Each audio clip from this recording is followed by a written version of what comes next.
You ask Tiger to solve.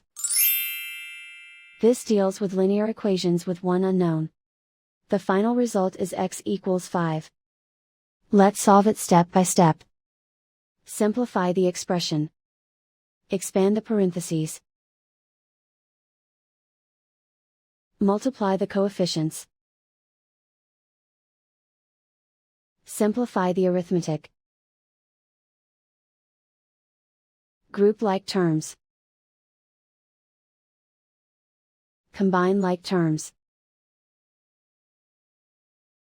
Group all constants on the right side of the equation.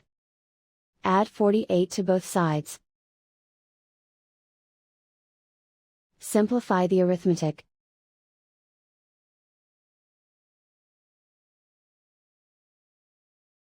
Isolate the x. Divide both sides by 12. Simplify the fraction. Find the greatest common factor of the numerator and denominator. Factor out and cancel the greatest common factor. And so the final result is x equals 5.